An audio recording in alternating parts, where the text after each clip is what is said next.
आग को अनदेखा करने से अगर आग बुझती तो मालदा का मामला कब का खत्म हो गया होता। लेकिन जिन घटनाओं को सरकारें जानबूझकर नजरअंदाज कर देती हैं, वो अक्सर सवाल बनकर आवाम के बीच घूमती रहती है।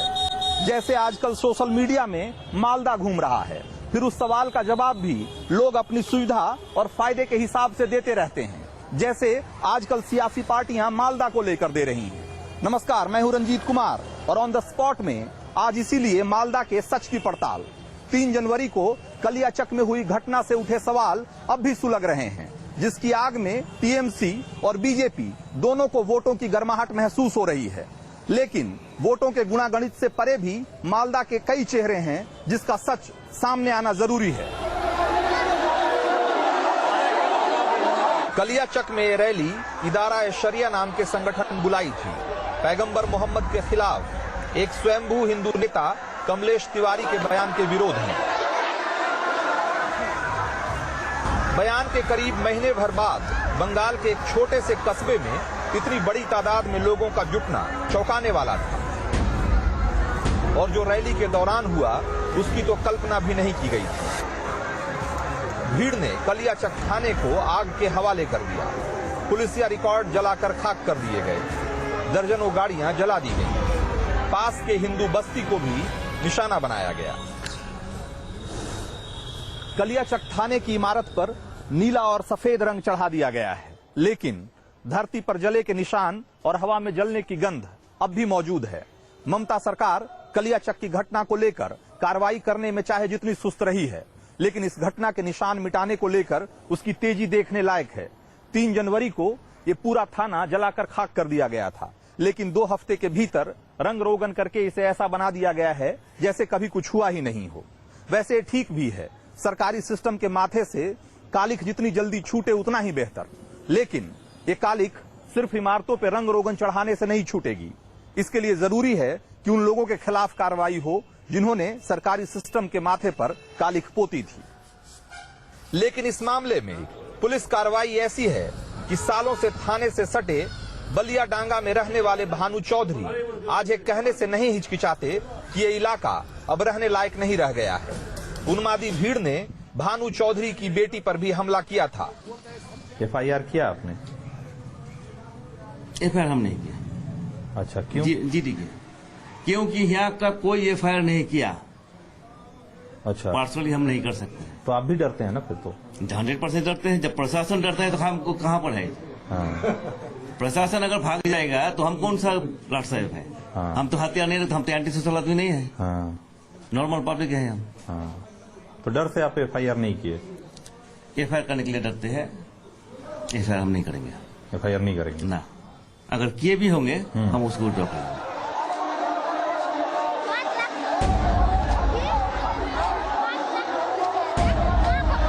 जनवरी को भीड़ इस इलाके से कोहराम मचाते हुए गुजरी। फायरिंग में इस गांव का गोपाल तिवारी घायल हो गया, उसे पैर में गोली मारी गई थी। गोपाल का इलाज कोलकाता में चल रहा है। 18 साल का गोपाल तिवारी गांव में पूजा पाठ कराकर अपने गरीब परिवार का पेट पालता था। ये गोपाल तिवारी की बहन है, क्या नाम है तुम्हारा? सुपर्णा तिवारी। सुपर्णा तिवारी। अच्छा, तो सुपर्णा क्या हुआ था उस दिन? ওই দিন একটা মানে মিছিল বেরিয়েছিল, ঝামেলা হচ্ছিল। আমার ভাই বাজার করে বাড়ি ফিরছিল, ওকে বাইরে মানে ये गुलीटा लेके गए। अच्छा, मतलब आप ये कह रहे कि उस दिन थोड़ा झगड़ा झंझट हो रहा था और आपका भाई जो है गोपाल वो बाजार से घर आ रहा था, बाजार से घर आ रहा था, तो उसी समय उसको गोली मार दी गई। यही बोल रही है ना? अच्छा, तो अभी गोपाल कैसा है? এখন তো গুলিটা বের করা হয়েছে, আপাতত এখন মোটামুটি ভালোই আছে। পরে অপারেশনটা হবে, হাড়ের মধ্যে মানে হাড়টা ফ্র্যাকচার হয়ে গেছে। अच्छा, হাড়ের অপারেশনটা পরে হবে, কয়েকদিন পরে। अच्छा, मतलब कि ये कि मतलब कुल मिला के अभी ठीक है थोड़ा, लेकिन हाथ में भी फ्रैक्चर हो गया है। मोटा मोटी ठीक है, हाथ ना उतना अच्छा नहीं है। ऑपरेशन करने के बाद हाँ, पता चलेगा कि क्या हुआ है अच्छा, और क्या होगा, क्या हो सकता है। अच्छा, तो ये बताइए कि कोई सरकार से कोई मदद कोई आया पूछने? है ना, ना। प्रशासन ना, DM SP कोई कुछ नहीं है। कलियाचक की घटना को लेकर सरकार का रुख ये है कि गोपाल का इलाज गांव वालों के चंदे से हो रहा है। हिंदू पाड़े में लोग 3 जनवरी की घटना से अब भी डरे हुए हैं।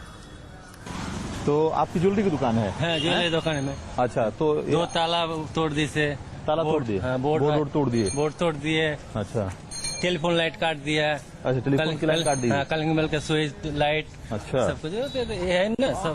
अच्छा सब मैं तो 10-12 ओ। मीडिया आया। अच्छा, आया मीडिया लोग? हाँ, लोकल मीडिया भी आया? हाँ लोकल मीडिया उसको चाप दिया ना, हाँ। सरकार से प्रशासन से चाप दिया, वो लोग नहीं चलाने दिया? नहीं चलाने दिया। अच्छा अच्छा अच्छा, तो आप लोग उस दिन तो काफी डर गए होंगे? ज्यादा बहुत डर गया हूँ ना। ये हाँ। 40-50 हजार के, उसके बाद 1 लाख आदमी हाँ, बोला। 1 लाख आदमी? 1 लाख है, 1 लाख से बेसी, 1 लाख से ज्यादा? है, ज्यादा है। अच्छा, तो आप लोग डर के सब अंदर घर में चले गए? हैं? चले गए। अच्छा गया, उसके बाद मैं हाँ, बाहर अच्छा हाँ, ये सब कांच, अच्छा पत्थरबाजी में सब कांच फूट गए हैं? हाँ, अच्छा अच्छा, कल तोड़ दिया, ये सब शीशे तोड़ दिए गए नहीं? अच्छा, ये आप ही का दुकान है? हैं? पान की दुकान, पान बीड़ी सिगरेट? भी माल था। अच्छा, ओहो, तो आपकी दुकान उस समय खुली थी? सुबह में खुला था, हाँ 10 बज के बंद कर हम चला गया। उसको मैंने सुना है तो तुम्हारे दुकान में आग लग गया। अच्छा हाँ, पर बहुत आदमी था। अच्छा, हाँ, इसीलिए तो हमारा दुकान एकदम फूट गया। कितना आदमी था? 10,000। तो काफी नुकसान हो गया आपका? हाँ, आपका समग्र जितना माल था उसका सब फूट गया। सब जल गया? हाँ, जल गया। हैं? टका पैसा इत्यादि उतर जा सिल बिजली सिगारेट को उसको सब फूट गया। अच्छा, आग लगा दिया तो गया। ये आपके अलावा और कोई काम करने वाला है घर में? और नहीं, गाड़ कोई नहीं, हम आप ही हैं? हम यही दुकान से सब चलता था खाना पीना, हैं? वो होता है। हाँ, यही एक इसी खाना से अपना था, रोजी रोटी चल रहा था ना? हाँ, रोजी रोटी चल रहा था। अच्छा हाँ। अच्छा दुकान तोड़ दिया सब हमारा। अच्छा, तो सारा दुकान लूट लिया आपका? हैं? अच्छा, और आपको ये लकवा एक तरफ है? एक तरफ है, बात हैं? है। बाएं तरफ? अच्छा, फिर भी पीटा आपको? इस पे भी मारा, हाथ जोड़ के बोलता है तो भी मारता है। हाथ जोड़े तब भी मारा? मारा। हैं? कलियाचक की हिंसा को अलग अलग एजेंसियां और पार्टियां अलग अलग चश्मे से देख रही हैं, लेकिन हिंदू पाड़ा में ज्यादातर लोग मानते हैं कि हिंसा सांप्रदायिक थी। 7 जनरेशन वी आर रिसाइडिंग है। हम लोग तो नहीं देखा। मुस्लिम यहाँ में कोई न्यू नहीं है। बहुत दिन से रुक हमारा साथ रिसाइड करते हैं, कोई ट्रबल नहीं था। आपने कहा कि पहले हिंदू और मुसलमान यहाँ एक लंबे अरसे से साथ साथ रह रहे हैं, ठीक है। कभी ऐसी घटना नहीं हुई। 3-4 साल में आपने कहा कि बहुत बदलाव आ रहा है यहाँ पिछले कुछ सालों से, तो ये क्या बदलाव कैसे आने लग गया? कौन? देखिए, हाँ, रेडिकलिज्म हो गया है ना, ये प्लान्ड है, एक कोई छुट्टा बात नहीं है, आइसोलेटेड बात नहीं है। तो वो लोग यहाँ क्यों आया हिंदू पाड़ा में? क्यों वो लोग मेरा टेम्पल में घुस गया? क्यों टेम्पल भांगा? क्यों एक छोकरा को गुली मार दिया? वो लोग अस्पताल में है कलकत्ता में, तो वो बुली की चांद से आया है। वो लोग केरोसिन तेल स्प्रे करके आগুन लगा देता है। एक आदमी के पास 2-2 रिवॉल्वर, कहाँ से रिवॉल्वर आता है भाई? ये तो out and out communal class है भाई। ये हम सच बोला और झूठ बोला, पूछिए इसको। जो बोल रहे हैं सही না না একদম সত্য কথা বলছে, सही बोल रहे हैं? একদম সহি কথা বলছে। হ্যাঁ अच्छा, तो ये असीम जी जो बोल रहे हैं सब सही बोल रहे हैं? সব সহি বলছে, সহি বলছে। अच्छा, आप लोग भी मानते हैं कि हाँ हैं? हाँ मानते हैं, अच्छा, कि ये हिंदू मुसलमान वाला मामला था? सब जो बोला सब सही बात बोलते हैं। सही बात हाँ, बोलते सब सही बात बोलते हैं। अच्छा, पौड़े बोलছি हाँ सर, हिंदी में जो नायक फिल्म बना है ना, हाँ हिंदी में जो नायक फिल्म बना है अनिल कपूर जी का, हाँ, तो बोलता है ना जो जलना है जलने दो, जो मरने दो। इसमें हमारा 70% पॉलिटिकल का आदमी है, हाँ। नहीं तो मेरा चेयर ऐसे हो जाएगा। इसी टाइप से वो नहीं बोलने से वो क्यों नहीं डिफेंस कुछ नहीं किया? डिफेंस को तो कुछ करना चाहिए था ना। करना चाहिए।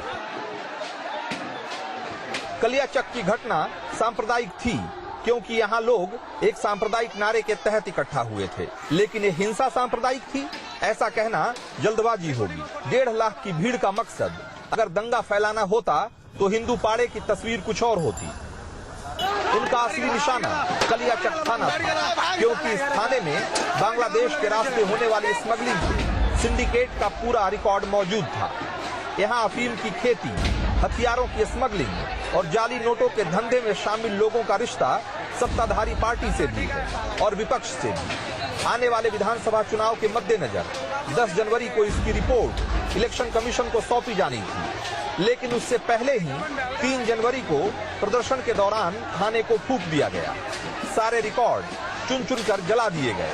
ज्यादातर लोग मानते हैं कि स्मगलिंग सिंडिकेट ने इसे सांप्रदायिक घटना बनाकर अपना मकसद साध लिया है। कम्युनल वायलेंस नहीं है, ये लॉ एंड ऑर्डर का प्रॉब्लम। कुछ criminal, they are looted police station, they are criminal records file, they are abolished and set fire, आग लगा दे गए। टोटल क्रिमिनल रिकॉर्ड्स थाने में जो मौजूद है वो लोग डिस्ट्रॉय कर देता है। एनआईए की रिपोर्ट के मुताबिक बांग्लादेश के रास्ते होने वाले जाली नोटों के कारोबार का 80% अकेले कलियाचक से लगे बॉर्डर के जरिए होता है। मीठे आमों के लिए मशहूर मालदा आज आतंकी गतिविधियों का सबसे बड़ा केंद्र बन चुका है, क्योंकि बांग्लादेश के साथ लगी सीमा अब भी फुल प्रूफ नहीं है। मालदा जिले की करीब 170 किलोमीटर की सीमा बांग्लादेश से लगती है और जिसमें से करीब 100 किलोमीटर में इस तरीके से कटीले तारों की फेंसिंग है, बाड़बंदी की गई है। बाकी का करीब 60-70 किलोमीटर का इलाका ओपन है, यानी कि वहां पर इस तरह की फेंसिंग नहीं है। जो इलाका फेंस किया हुआ है, जहां ऐसी बाड़बंदी है, उस इलाके में भी बीच बीच में नदी और नाले गुजरते रहते हैं, जिनका रास्ता आप नहीं रोक सकते हैं। और इसीलिए ये पूरा इलाका, या खास करके जो बांग्लादेश से लगा हुआ जो मालदा का बॉर्डर इलाका है, वो पोरस बॉर्डर कहा जाता है। ये इस बात को समझिए कि बांग्लादेश से लगी हुई इस पूरी सीमा को बीएसएफ के जवान लगातार इस पर निगरानी करते रहते हैं। बावजूद इसके ये भी सच है कि इस इलाके से बड़े पैमाने पे स्मगलिंग और ट्रैफिकिंग का काम होता है। जो सारी अवैध गतिविधियां हैं, उन सब का आपस में एक रिश्ता है, और वो रिश्ता इस तरीके से है कि मालदा के इस इलाके में करीब हजारों एकड़ में पॉपी की खेती होती है, अफीम की खेती होती है, और वो अफीम बॉर्डर के उस पार जब सप्लाई की जाती है तो उसका सौदा जाली करेंसी में होता है। बॉर्डर में आप ये देखेंगे कि ये इस तरह के कई पोस्ट में इस तरह के बहुत सारे गेट आपको मिलेंगे कुछ कुछ दूरी पे, और ये आसपास जो बॉर्डर के आसपास के इलाकों में रहने वाली आबादी है, उनके लिए इस तरह के गेट बनाए गए हैं। और क्योंकि इस गेट के इस पार भी उनकी जमीनें हैं, आप देख सकते हैं कि इधर बॉर्डर के इस तरफ आबादी है, गांव है, और इस तरफ उनकी खेती है। और जैसे ही आप इस फेंस को पार करते हैं, मुश्किल से 100 मीटर की भी दूरी नहीं होगी, ये महानंदा नदी है। ये महानंदा भारत को बांग्लादेश से अलग करती है मालदा के इलाके में। इस इलाके में तमाम सुरक्षा के तमाम उपायों के बावजूद और बीएसएफ की निगरानी के बावजूद भी ये पूरा इलाका आज की तारीख में राष्ट्र विरोधी और आतंकवादी गतिविधियों का केंद्र बना हुआ है। और वो केंद्र इस तरीके से बना हुआ है कि आज की तारीख में मालदा, खास करके कलियाचक का इलाका, जाली नोटों के धंधे में सबसे बड़ा हब है।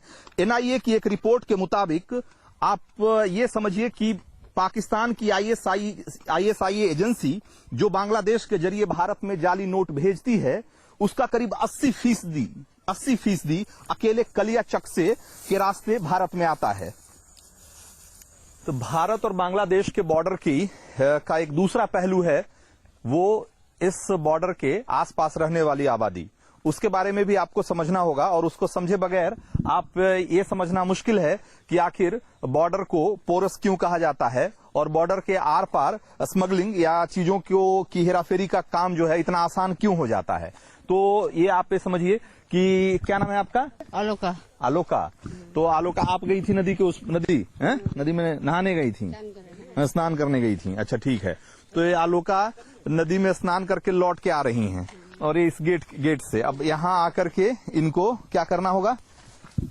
तो ये सारे कार्ड यहाँ जो रखे हुए हैं, जो लोग अंदर गए हुए हैं उनका है, इनका कार्ड इनको ढूंढ कर दिया जाएगा। तो जब ये लोग जाते हैं तो यहाँ नाम लिखवा कर जाते हैं और कार्ड जमा करके जाते हैं, और उसके बाद वहां से जब लौटेंगे तो फिर अपना कार्ड वापस लेके जाएंगे, हैं? तो ये कार्ड कौन आप लोग बना के देते हैं इनको? बॉर्डर सिक्योरिटी फोर्स का कार्ड है। तो यहाँ जितनी भी आसपास आबादी है, सबके पास इस तरह के कार्ड हैं, सब लोगों के पास हैं।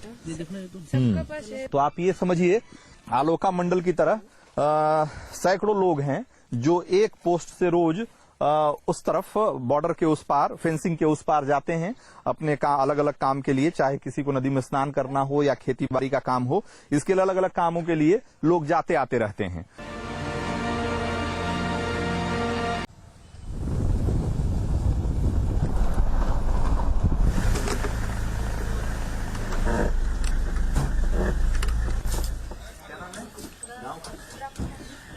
और अब मैं ऐसी जगह पे खड़ा हूं जहां पर कि भारत और बांग्लादेश की सीमा पर लगाई गई जो बाड़ है, बाड़बंदी है, वो खत्म होती है। और वो खत्म ऐसे होती है कि यहाँ पर जो गांव है वो आप देखिए कि ये एक नदी है, टंगन नदी इसको बोलते हैं। ये नदी महानंदा नदी जो इस तरफ से आ रही है उसका संगम के बिंदु है। यहाँ पर ये दोनों नदियां आकर के मिल रही हैं।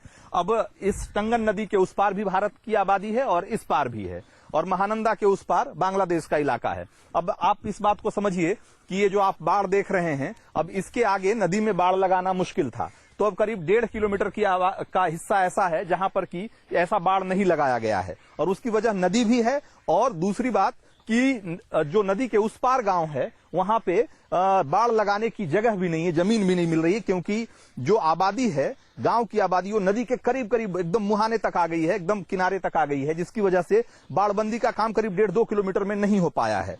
अब इस जगह की जो स्थिति है उसको समझ के आप ये ज्यादा बेहतर तरीके से समझ पाएंगे कि आखिर भारत और बांग्लादेश के बीच जो पोरस बॉर्डर है उसका नेचर क्या है, और किस तरीके से इस बॉर्डर के आर पार जो स्मगलिंग का काम है या इस जो जितने भी अवैध काम हो रहे हैं, चाहे जाली करेंसी की खेप हो, चाहे आतंकियों की खेप हो, चाहे अवैध हथियारों की खेप हो, वो बॉर्डर के इस पार उस पार लाना क्यों इतना आसान है, आप यहां पर ज्यादा बेहतर तरीके से समझ पाएंगे।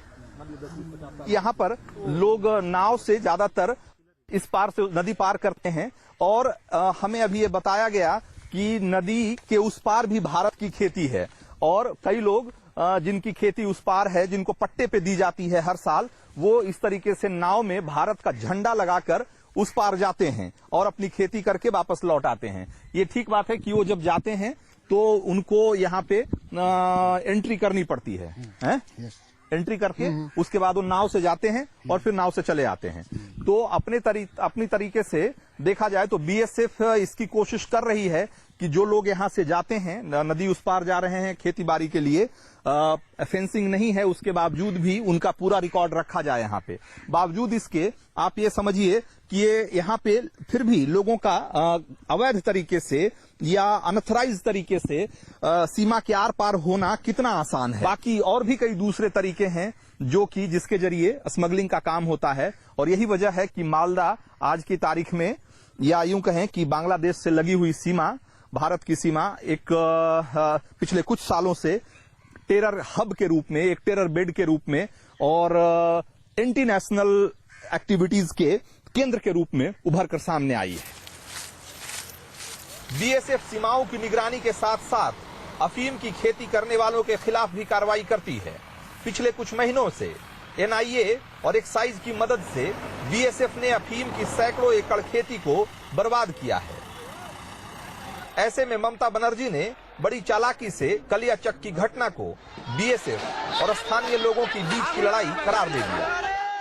बीएसएफ का साथ में उसका थोड़ा झगड़ा हुआ था। That is not also within my party or state government or state police. We manage this situation. It is BSF and the local people. Law and order के इतने बड़े मसले पर ममता का बयान हैरान करने वाला है। बीजेपी का आरोप है कि ममता जानबूझकर इस मामले को अनदेखा कर रही है, क्योंकि मालदा में स्मगलिंग से जुड़े ज्यादातर लोग मुस्लिम हैं और ममता ने वोट बैंक की सियासत में उन्हें खुली छूट दे रखी है। सरकार जैसे अपीजमेंट का पॉलिटिक्स कर रहे हैं वोट बैंक के लिए, विगर बांग्लादेश बन जाए उसमें उसका कुछ नहीं है, लेकिन हमारा यहाँ वोट रहे, हमारा यहाँ गद्दी रहे, इसी के कारण एकदम खुले खुले आम इतना नेकेडली अपीजमेंट ऐसा कुछ सरकार ने किया, ये जो कर रहे हैं, और इसका दृष्टि घुमाने के लिए बीएसएफ को बोल रहे हैं। कलियाचक एक शुरुआत भर है। चुनावी पार्टियों के बीच ये ब्लेम गेम जरा लंबा चलेगा, क्योंकि इसी साल पश्चिम बंगाल में विधानसभा के चुनाव भी होने हैं। लेकिन कलियाचक जैसी घटनाओं का सिर्फ एक चुनावी मुद्दा बनकर खत्म हो जाना खतरनाक बात है। ये समझने की जरूरत है कि सीमा पर होने वाली स्मगलिंग का सीमा पार से होने वाले आतंकवाद के साथ गहरा रिश्ता रहा है। पठानकोट में भी ये बात साबित हो चुकी है। ऐसे में इस क्षेत्र की समस्याओं को सियासत से ऊपर उठकर देखने की जरूरत है। वैसे भी ये इलाका जाली नोट, हथियार और ड्रग्स की धंधेबाजी का केंद्र बन चुका है। ऑन द स्पॉट में आज इतना ही। अगले हफ्ते फिर मिलेंगे किसी और स्पॉट पे। तब तक हमारे सहयोगी नीतीश कुमार और मनीष झा के साथ हमें दीजिए इजाजत।